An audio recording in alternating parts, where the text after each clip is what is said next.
아직도 사람들 돈 뜯어먹고 다니냐?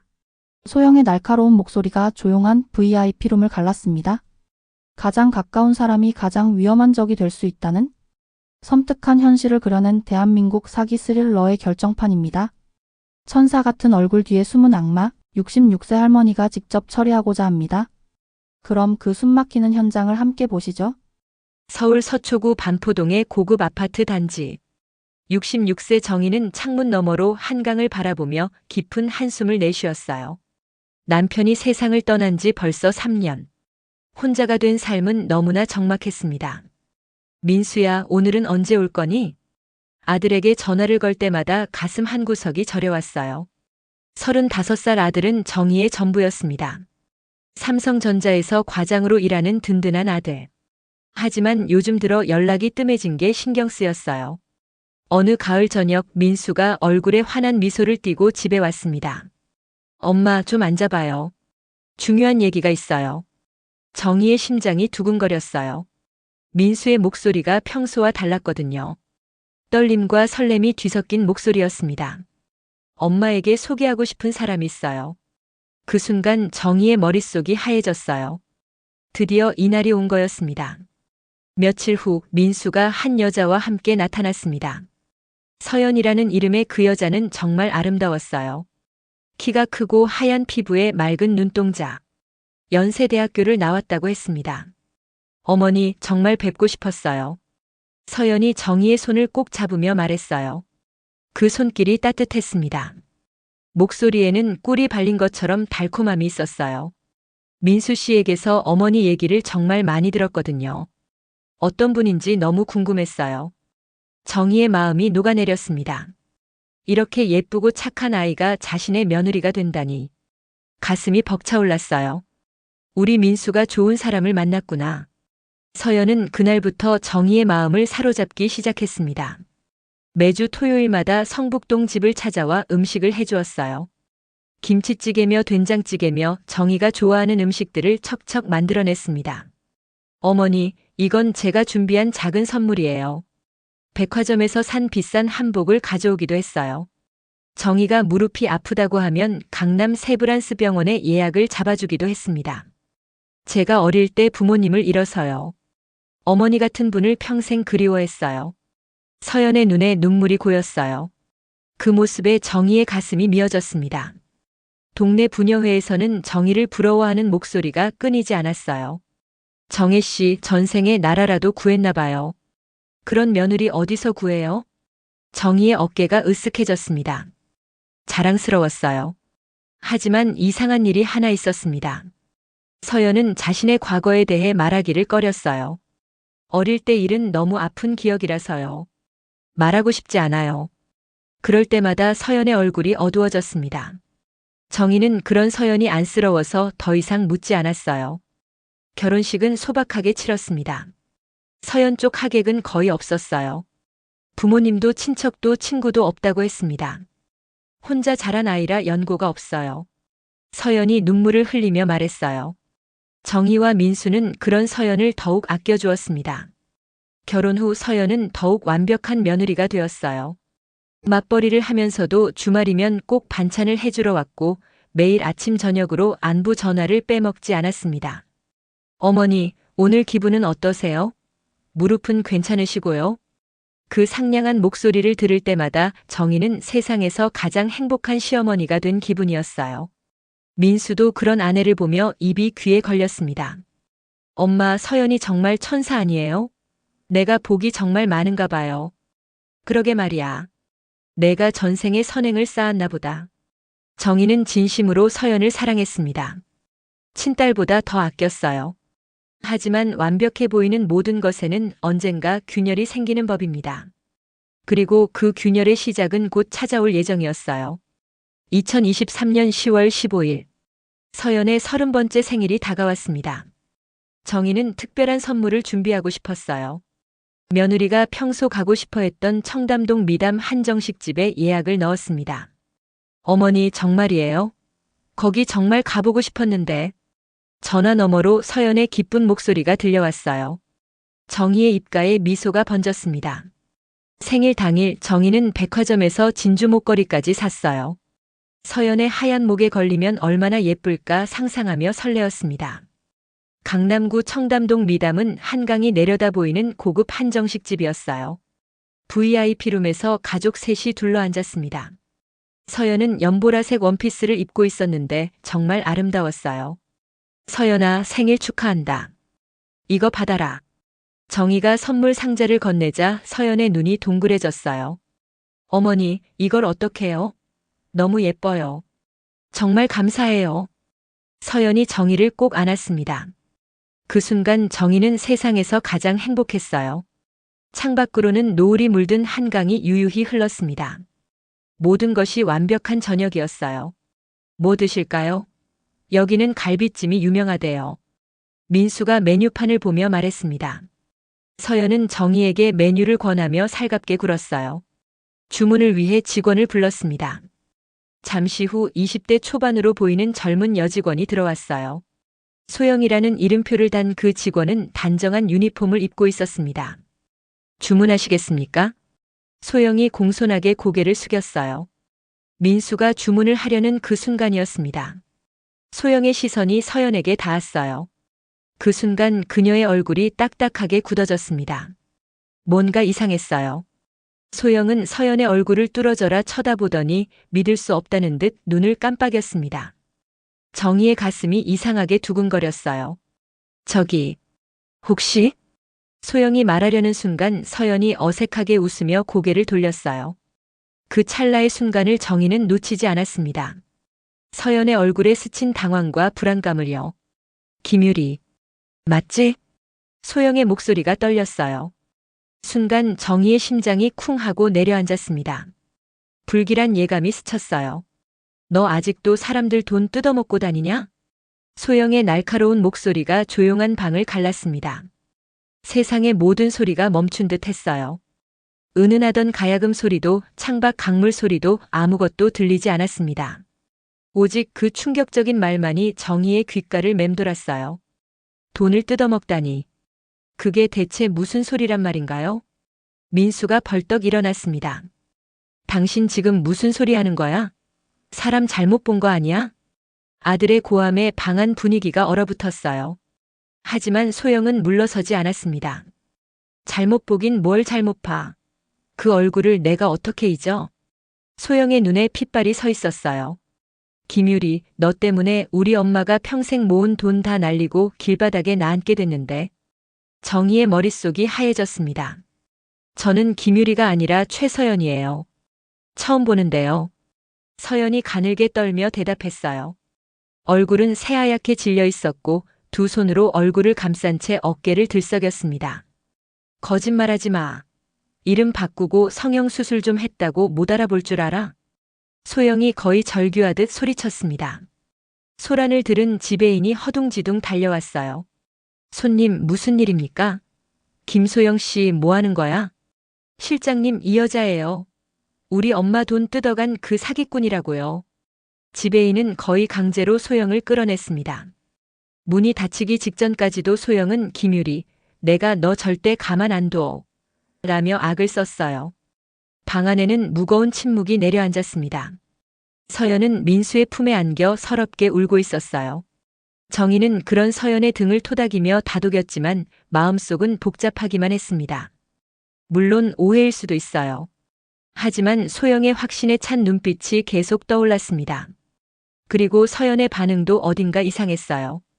억울하면 화가 나는 게 당연한데 오로지 두려워하는 모습만 보였거든요. 제 안에서 뭔가가 툭 하고 끊어지는 느낌이었습니다. 그날 밤 정희는 한숨도 잘 수 없었어요. 눈을 감으면 소영의 절규하는 얼굴이 떠올랐고 눈을 뜨면 서연의 당황한 모습이 아른거렸습니다. 두 개의 얼굴이 겹쳐지며 정희의 머릿속을 헤집어 놓았어요. 아니야. 우리 서연이가 사기꾼일 리 없어. 스스로를 달래려 애썼지만 소영의 목소리가 귓가를 파고들었습니다. 아직도 사람들 등쳐먹고 다니니? 그 아직도라는 단어가 정희의 가슴을 무겁게 짓눌렀어요. 다음 날 아침 일찍 정희는 결심을 굳혔습니다. 직접 확인해 봐야겠다고요. 청담동 미담 한정식집 앞에 서자 어제의 화려함은 온데간데 없었어요. 문이 굳게 닫힌 채 적막한 분위기만 감돌았습니다. 옆쪽 직원 출입구에서 청소 도구를 든 아주머니와 마주쳤어요. 어제 일했던 김소영이라는 직원과 연락할 방법이 없을까요? 아주머니의 표정이 미묘하게 변했습니다. 주변을 살피더니 목소리를 낮췄어요. 김소영 씨요? 그 아가씨 어젯밤에 바로 잘렸어요. 정희의 심장이 철렁 내려앉았습니다. 어젯밤에 무슨 소란을 피웠다고 사장님이 노발대발하셔서 즉시 해고시켰어요. 민수가 압력을 넣었겠구나. 정희는 직감했어요. 혹시 그분 연락처를. 원래는 안 되는데 그 아가씨가 너무 불쌍해서요. 아주머니가 작은 쪽지를 건네주었습니다. 정희의 손이 떨렸어요. 근처 카페에서 정희는 차가운 물을 한 잔 들이켰습니다. 떨리는 손으로 번호를 눌렀어요. 여보세요? 경계심 가득한 젊은 여자의 목소리였어요. 소영 씨인가요? 저는 어제 그 방에 있던. 누구세요? 저한테 왜 전화했어요? 진실을 알고 싶어서요. 소영 씨가 해고당했다는 소식 들었어요. 정말 미안해요. 한참의 침묵이 흘렀습니다. 사과받을 일도 아니죠. 그런데 저한테 뭘 더 해줄 수 있다고요? 자세한 이야기를 듣고 싶어요. 잠깐 만날 수 있을까요? 소영의 목소리에 깊은 체념이 배어 있었어요. 복수라도 해주실 건가요? 제발 부탁해요. 제 아들이 위험에 빠진 걸 수도 있으니까요. 정희의 간절한 호소에 소영이 마지못해 답했습니다. 강남역 10번 출구 앞 공원에서 봐요. 오후 3시에. 약속 시간까지 몇 시간이 남았어요. 집에 돌아가 서연과 민수를 마주할 자신이 없었습니다. 정희는 한적한 공원 벤치에 앉아 시간을 보냈어요. 머릿속에서는 수만 가지 시나리오가 그려졌다 지워지기를 반복했습니다. 오후 3시 약속 장소에 도착한 정희는 소영을 발견했어요. 평상복 차림의 그녀는 훨씬 더 어리고 여려 보였습니다. 정말 혼자 오셨네요. 소영이 경계하는 눈빛으로 정희를 훑어봤어요. 걱정하지 말아요. 나는 당신을 해치려는 사람이 아니에요. 정희가 조심스럽게 그녀 옆에 앉았습니다. 어색한 침묵이 흘렀어요. 어젯밤에는 정말 미안했어요. 어머니 탓이 아니에요. 어차피 벌어질 일이었겠죠. 소영이 고개를 저으며 씁쓸하게 웃었습니다. 김율이라는 사람. 그리고 어머님 이야기를 들을 수 있을까요? 소영의 표정이 어둡게 가라앉았어요. 한참을 망설이더니 어렵게 입을 열었습니다. 3년 전이었어요. 엄마는 시장에서 작은 반찬 가게를 하셨어요. 소영의 목소리가 가늘게 떨렸습니다. 아버지 없이 저와 동생을 키우시느라 평생 모은 돈이 전 재산이었어요. 8천만 원. 정희의 가슴이 미어졌어요. 어느 날 김율이라는 여자가 손님으로 왔어요. 얼마나 착하고 부지런한지 엄마와 금세 친해졌죠. 소영의 이야기는 정희의 상상보다 훨씬 잔혹했습니다. 김유리는 어머니에게 딸처럼 다가가 신뢰를 쌓은 후 가짜 투자 상품으로 전 재산을 가로챘다는 거였어요. 결국 엄마는 평생 모은 돈을 다 잃었어요. 그 충격으로 우울증까지 앓으시고 소영이 끝내 눈물을 터뜨렸습니다. 정희는 아무 말 없이 그녀의 어깨를 감싸 안았어요. 가슴 깊은 곳에서 분노가 치밀어 올랐습니다. 혹시 그 김유리 사진이나 자료가 남아있나요? 소영이 낡은 지갑을 뒤지더니 구겨진 전단지를 꺼냈어요. 골든 브릿지 투자라는 회사 홍보물이었습니다. 가운데 사진 속 여자가 환하게 웃고 있었어요. 화질이 흐릿했지만 그 얼굴은 분명 서연이었습니다. 투자 상담팀장 김유리. 그 이름표를 본 순간 정희의 세상이 무너져 내렸어요. 집으로 돌아온 정희는 곧바로 컴퓨터 앞에 앉았어요. 소영에게서 받은 전단지를 다시 펼쳐보니 가슴이 답답해졌습니다. 골든 브릿지 투자. 이 악마 같은 회사의 정체를 알아봐야 했어요. 떨리는 손으로 네이버 검색창에 골든 브릿지 투자 사기를 입력했습니다. 엔터키를 누르자 순식간에 수십 개의 기사가 화면을 가득 채웠어요. 피해액 50억 원대 골든 브릿지 투자 대표 잠적. 서민 울린 금융사기 경찰 수사 지지부진. 노인주부 타겟 신종 보이스피싱 조직.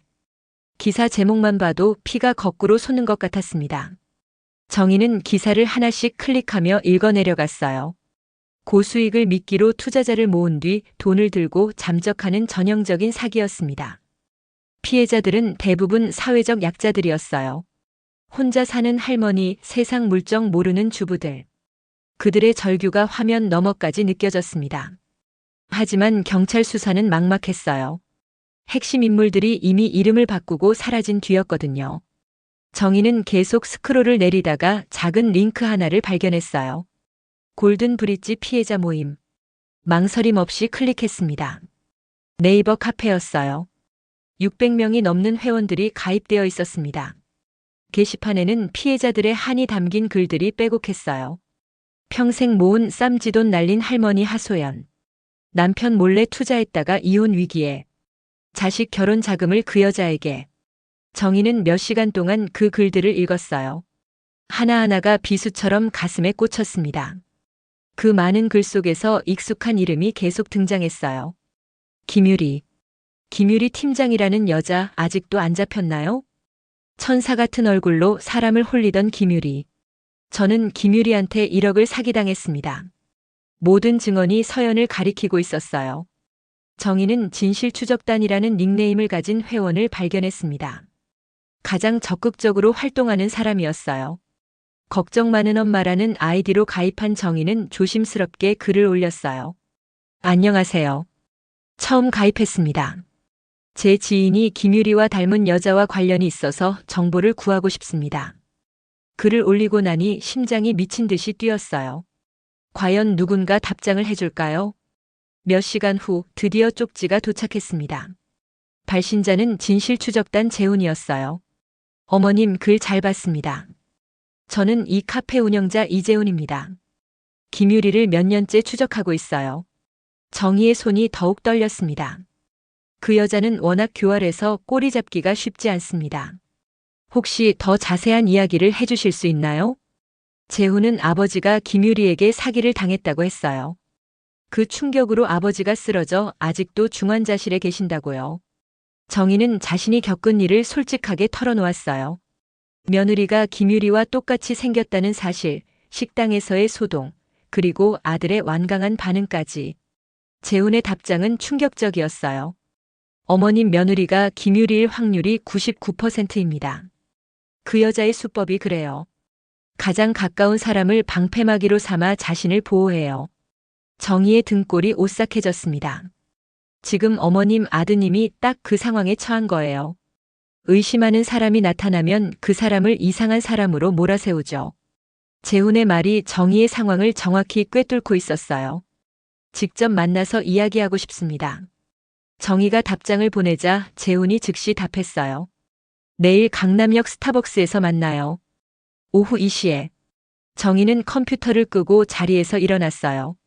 이제 더 이상 혼자가 아니었습니다. 같은 아픔을 가진 사람들이 있었고 함께 싸울 동지가 생겼어요. 창밖으로 한강이 어둠 속에서 흐르고 있었습니다.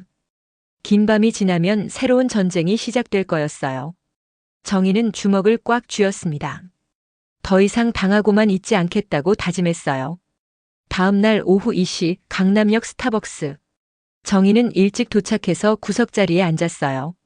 손바닥에 식은땀이 맺혔습니다. 과연 재훈은 어떤 사람일까요? 믿을 수 있는 사람일까요? 문이 열리며 40대 중반의 건장한 남자가 들어왔어요. 눈빛이 날카롭고 단단해 보였습니다. 그가 주변을 둘러보다 정희를 발견하고 다가왔어요. 혹시 걱정 많은 엄마님이신가요? 네, 맞아요. 재훈 씨죠? 재훈이 정희 앞에 앉으며 깊은 한숨을 쉬었어요. 그의 얼굴에는 오랜 마음고생의 흔적이 역력했습니다. 먼저 와주셔서 감사해요. 저도 이런 만남이 처음이라 긴장되네요. 재훈이 가방에서 두툼한 파일을 꺼내 테이블 위에 올렸어요. 이게 제가 3년간 모은 김유리에 대한 모든 자료예요. 파일을 펼치자 수십 장의 문서가 나왔습니다.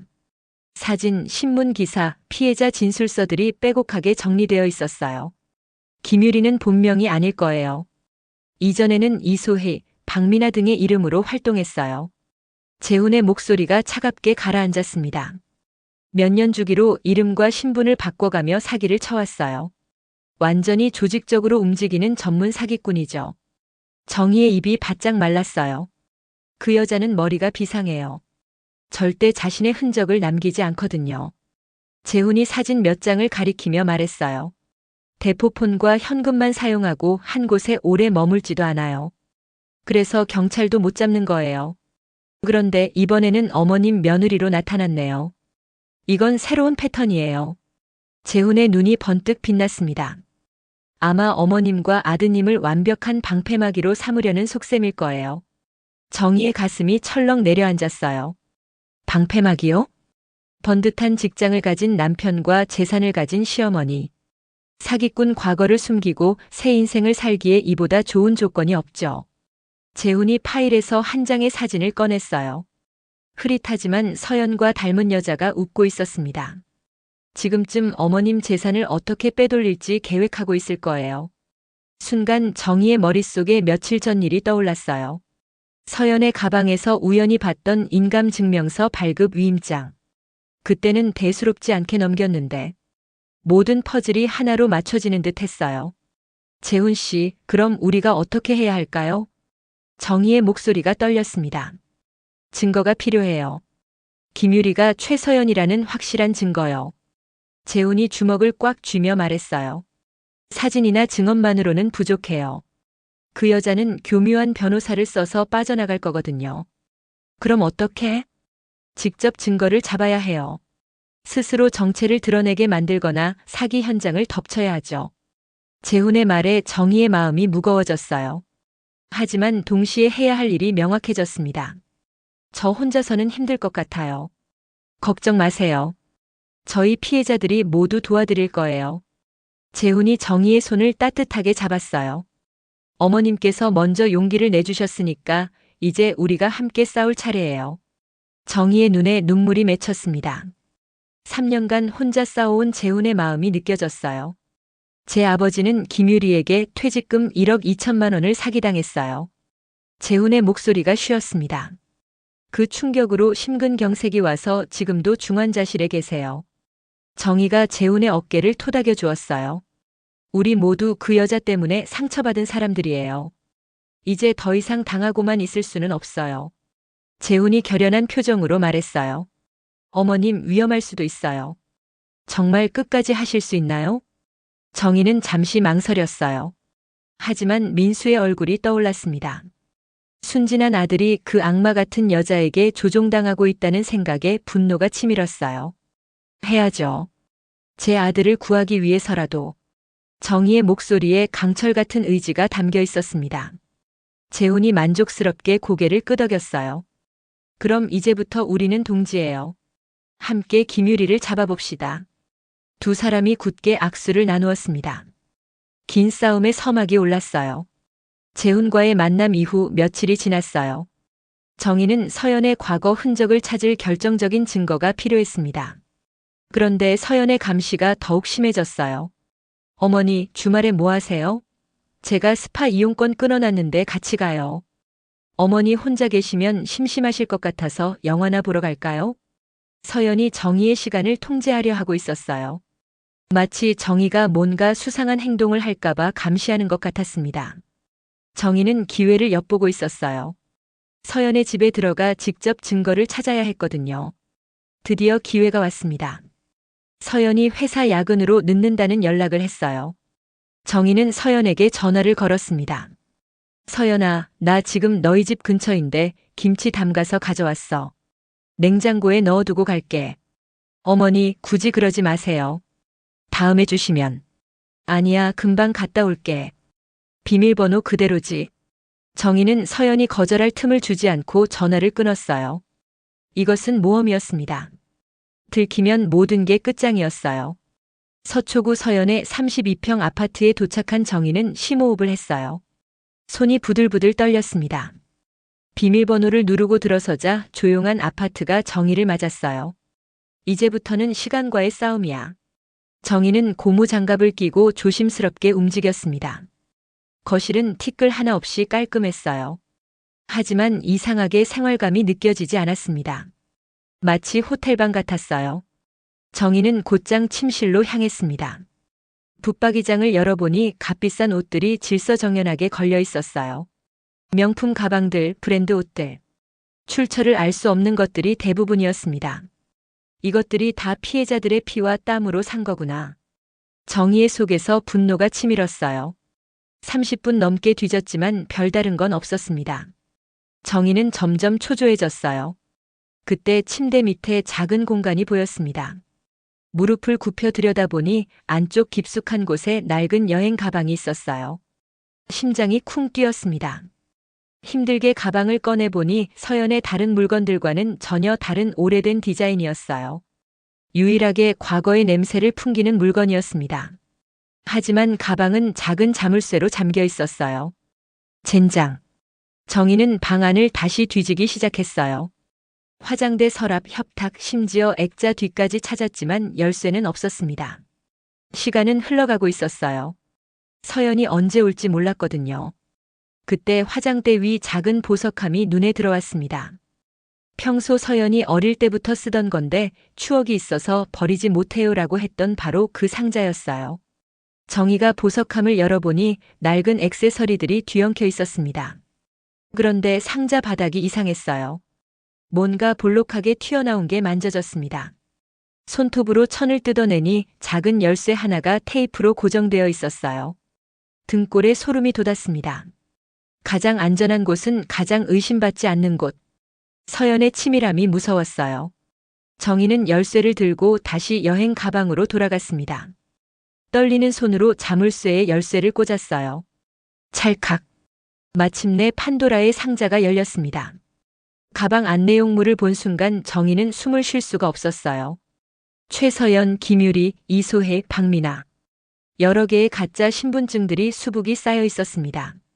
16개 은행의 대포 통장들, 현금 3천만 원, 그리고 검은색 수첩 하나.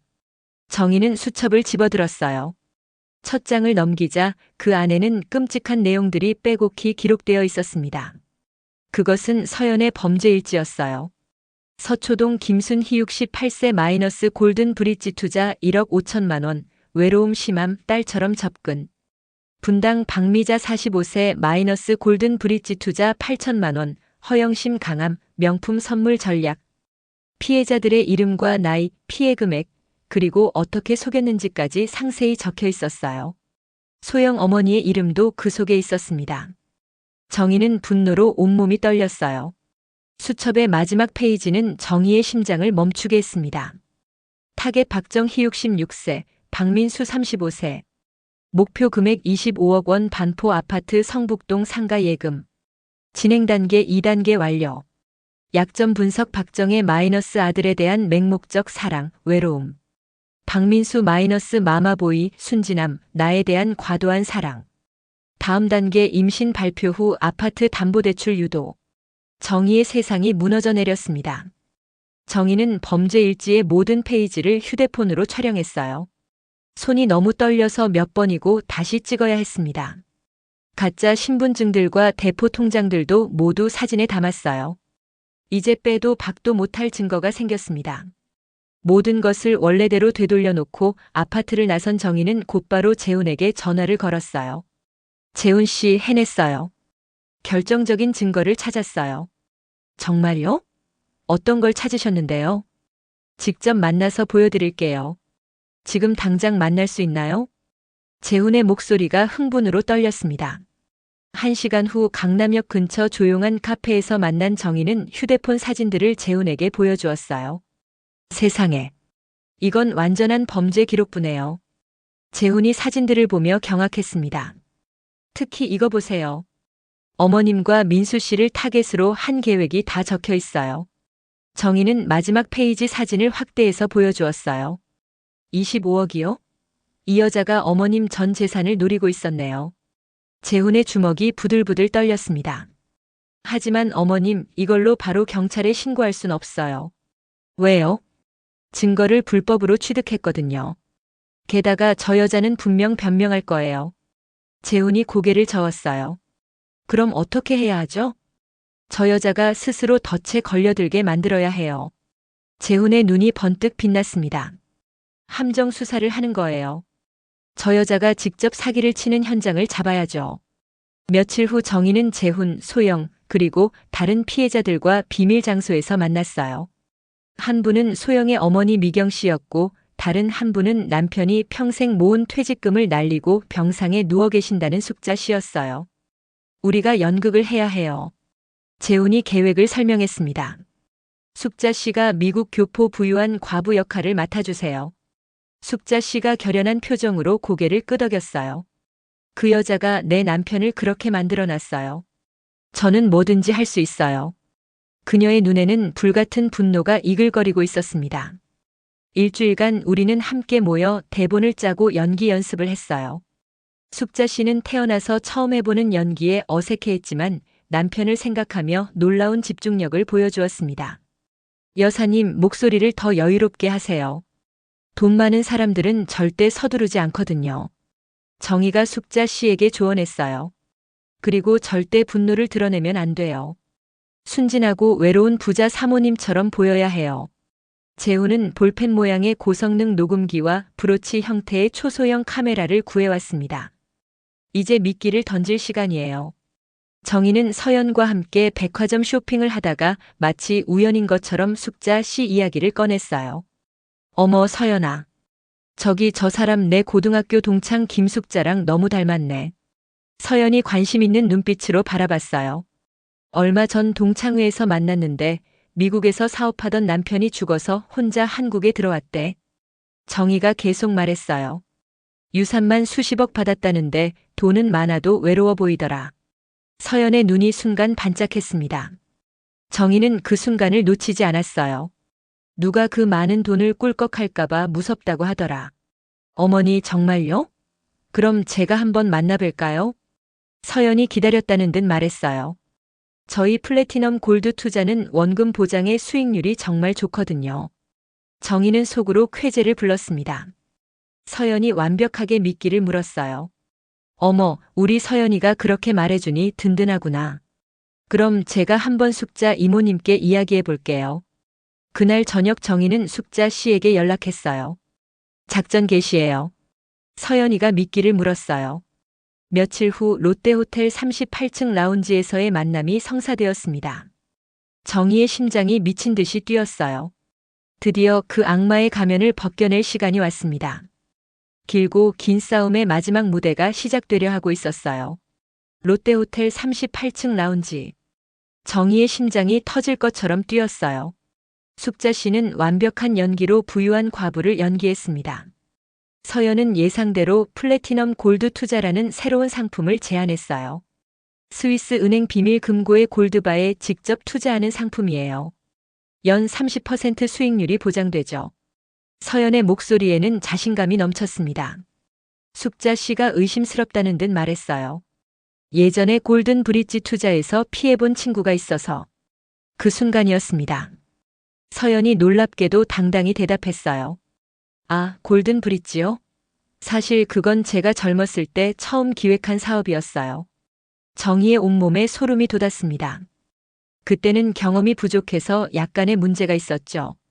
하지만 그 실패로 완벽한 시스템을 만들었어요. 서연이 오만한 미소를 지으며 계속했어요. 골든 브릿지가 연습이었다면 이번은 실전이죠. 스스로 무덤을 파고 있구나.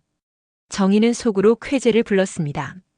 모든 대화가 숙자 씨의 브로치 카메라와 녹음기에 고스란히 담기고 있었어요. 잘 생각하셨어요. 마침 저희 어머니께서도 얼마 전에 상가 건물을 맡겨주셨답니다. 서연이 정희를 향해 환한 미소를 지었어요. 그럼요. 우리 서연이가 얼마나 똑똑한데요. 정희가 활짝 웃으며 대답했습니다. 그리고 서연의 어깨를 가만히 감쌌어요. 정말 고생이 많구나. 이렇게 어려운 분들 도와주려고. 바로 그 순간 라운지 입구에서 건장한 남자들이 우리 테이블로 걸어왔습니다. 그들의 손에는 차가운 수갑이 들려 있었어요. 재훈이 그들을 이끌고 있었습니다. 서연의 얼굴에서 미소가 사라졌어요. 경악과 불신이 떠올랐습니다. 어머니, 이게 뭐예요? 서연이 당황해서 정희를 붙잡고 물었어요. 정희는 그녀의 손을 차갑게 뿌리치고 평생 가장 싸늘한 목소리로 말했습니다. 김유리 씨, 당신을 사기 혐의로 체포합니다.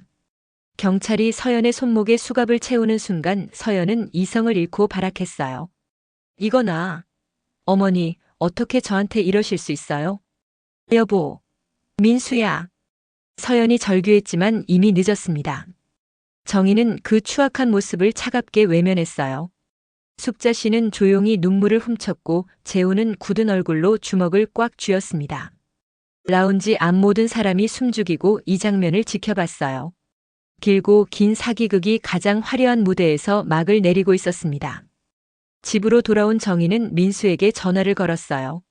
민수야, 지금 어디니? 중요한 이야기가 있어. 정희의 목소리가 너무 심각해서 민수도 긴장했습니다. 알았어요, 엄마. 지금 바로 집으로 갈게요. 민수가 집에 도착했을 때 정희는 거실 테이블에 USB와 서류를 올려놓고 있었어요. 엄마, 무슨 일이야? 서연이는 왜 전화를 안 받아? 민수는 아직 아무것도 모른 채 아내의 행방부터 물었습니다. 정희는 차마 아들의 얼굴을 바라보지 못했어요. 앉아라. 이것부터 봐야겠다. TV를 켜고 USB를 연결한 정희.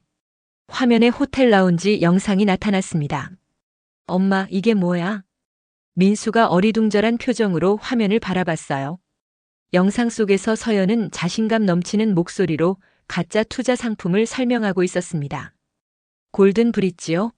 솔직히 말하면 그거 제가 젊었을 때 기획한 사업이었어요. 그 말이 나오는 순간 민수의 얼굴에서 모든 핏기가 사라졌어요. 거짓말이야. 이거 조작된 거지. 민수가 절규하듯 정희를 바라봤습니다. 정희는 아무 대답 없이 서류 뭉치를 민수의 무릎에 올려주었어요. 이것도 봐라. 내 아내가 직접 쓴 거다. 범죄 일지를 읽어 내려가던 민수의 손에서 서류가 힘없이 떨어졌습니다. 타겟 박정희, 박민수 마이너스 목표 금액 25억 원. 마마보이 기질, 임신 카드로 조종 가능. 그 내용을 본 순간 민수는 바닥에 주저앉아 목 놓아 울었어요. 엄마, 내가 바보였구나. 사랑한다고 했는데. 그날 밤 장인어른에게서 전화가 왔어요. 이서방, 우리 딸이 경찰서에 잡혀갔다는데 무슨 일인가? 민수가 차가운 목소리로 받았습니다. 당신들 누구시죠? 뭐라고? 내가 누군지 몰라서 묻나? 당신들이 김유리가 고용한 가짜 부모라는 걸 알아서 묻는 거예요. 전화 너머에 정적이 흘렀어요. 이서방. 우리는 그냥 돈 받고 부모 행세만 했을 뿐이야. 남자의 목소리가 비굴하게 바뀌었습니다. 우리도 피해자라고. 돈 받고 사기꾼의 부모 행세를 한 당신들이 피해자라고요? 민수가 허탈하게 웃었어요. 당신들이 아는 모든 것을 경찰서에 와서 자백하세요. 그렇지 않으면 공범으로 처벌받을 겁니다. 민수는 가차없이 전화를 끊었어요. 수화기를 내려놓은 민수의 얼굴에는 차가운 결심만이 남아 있었습니다. 엄마, 경찰서에 가자. 내가 직접 증언해야겠어. 민수가 자리에서 일어났어요. 비록 상처투성이었지만 그의 눈빛은 단단하고 강인해 보였습니다. 6개월 후 서울중앙지방법원에서 김유리의 재판이 시작되었어요. 피해자만 80명, 피해액은 총 127억 원에 달했습니다. 정희와 민수는 증인석에 앉기 위해 법원을 찾았어요. 피고인석에 앉은 서연을 마주한 순간 정희는 잠시 숨을 멈췄습니다. 화려했던 모습은 온데간데 없고 수척한 얼굴에 죄수복을 입은 그녀는 낯설기만 했어요. 마지막으로 증인석에 선 것은 민수였습니다. 존경하는 재판장님, 저는 피고인을 사랑했습니다. 민수가 담담한 목소리로 증언했어요. 제 목숨과도 바꿀 수 있을 만큼 사랑했습니다. 하지만 사랑은 다른 사람의 눈물로 지켜야 할 가치가 아니라고 생각합니다. 법정에 수한 침묵이 흘렀습니다. 피고인이 합당한 처벌을 받기를 바랍니다. 저와 같은 피해자가 더 이상 생기지 않기를 간절히 바랍니다. 드디어 선고일이 되었어요. 피고인 김유리는 오랜 기간 다수의 피해자를 상대로 거액을 편취하였으며 그 수법이 매우 치밀하고 계획적이어서 죄질이 극히 불량하다. 판사의 목소리가 법정에 장중하게 울려 퍼졌습니다. 이에 재판부는 피고인 김유리에게 징역 18년을 선고한다. 방청석에서 피해자들의 오열이 터져나왔어요. 서연은 판결을 믿을 수 없다는 듯 멍한 표정을 짓더니 이내 이성을 잃고 고함을 지르기 시작했습니다. 억울해. 박정희, 박민수. 내가 너희들 가만 안 둘 거야. 교도관들에게 끌려나가면서까지 그녀는 저주를 퍼부었어요. 하지만 그 목소리는 더 이상 정희에게 아무런 영향을 주지 못했습니다. 1년이 흘렀습니다. 민수는 판교 테크노밸리의 핀테크 스타트업에서 새로운 삶을 시작했어요. 얼굴에는 건강한 웃음이 되돌아왔습니다. 엄마, 나 오늘 저녁 늦어. 프로젝트 때문에 야근해야 할 것 같아. 알았다, 아들. 너무 무리하지는 말고. 그런 평범한 대화가 정희에게는 더없이 소중했어요. 정희는 서초구의 희망상담센터를 열어 금융사기 피해자들을 돕고 있었습니다. 재훈과 다른 피해자들과 함께 만든 곳이었어요. 바쁘고 고된 날들이었지만 정희의 마음은 그 어느 때보다 충만했습니다. 어느 가을날 오후 교도소에서 김유리의 편지가 도착했어요. 어머니, 죄송합니다. 제가 다 잘못했습니다. 용서해 주세요. 정희는 편지를 끝까지 읽지 않고 문서 파쇄기에 넣었습니다. 창밖으로 한강이 유유히 흘러가고 있었어요. 66세의 정희는 더 이상 그저 누군가의 어머니가 아니었습니다. 이제 그녀는 정의를 실현하는 전사였고 상처받은 이들의 든든한 버팀목이었어요. 여기까지 함께 해주셔서 감사합니다. 이 사연을 들으시고 어떤 느낌이 드셨나요? 댓글로 여러분의 솔직한 생각을 남겨주세요. 그리고 이 깊은 울림을 친구, 가족과 꼭 나눠보세요. 여러분의 작은 공유 한 번이 누군가에겐 큰 위로가 됩니다. 아직 인생이야기 채널을 구독하지 않으셨다면 지금 바로 구독, 좋아요, 알림 설정까지 부탁드려요. 지금까지 인생이야기였습니다. 오늘도 행복한 하루 보내세요.